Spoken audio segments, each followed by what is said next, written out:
egaa kakuu haaraa keessatti jaalalli waraqaa eenyummaa amantootaati. Kana sirriitti na dhaggeeffadhaa. Namni waraqaa eenyummaa hin qabne ganda keessa jiraatu keessatti jiraataa miti. Waraqaa eenyummaa hin qabu taanaan ganda sana keessatti mana qabaachuu danda'a, achi oolee achi buluu danda'a.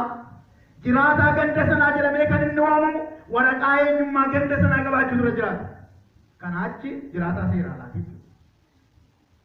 Baadiyyaas haa ta'u magaalaa jiraataa ganda kanaati, jiraataa naannoo kanaati jedhamee namni kan beekamtii kennamuuf yoo waraqaa eenyummaa ganda sanaa qabaate.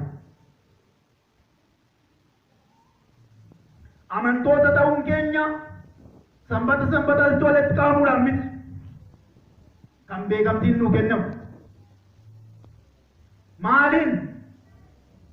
Waraqaan eenyummaa amantoota ta'uu keenya jaalala keenya.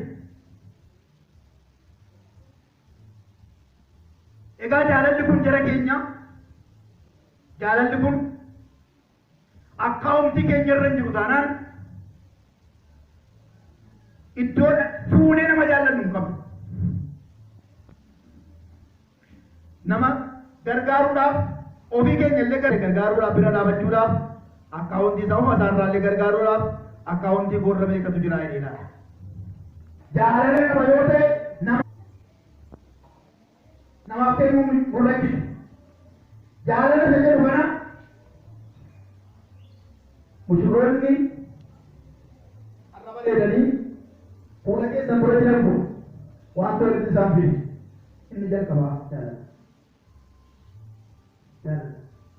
Tu waliin jaallanne ta'e ofii isaanii walitti dhufanii namoonni isa kana tolchuuf qaban. Isaan haasa'uu isaanii mijatu. Yoo akka isaanii buutanii akkas naasoftan naman.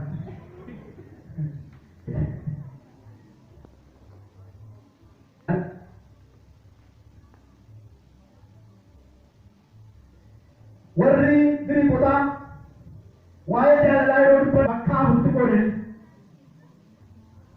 Inni jalqabaa jaalala Waaqayyo ittiin nama jaallata.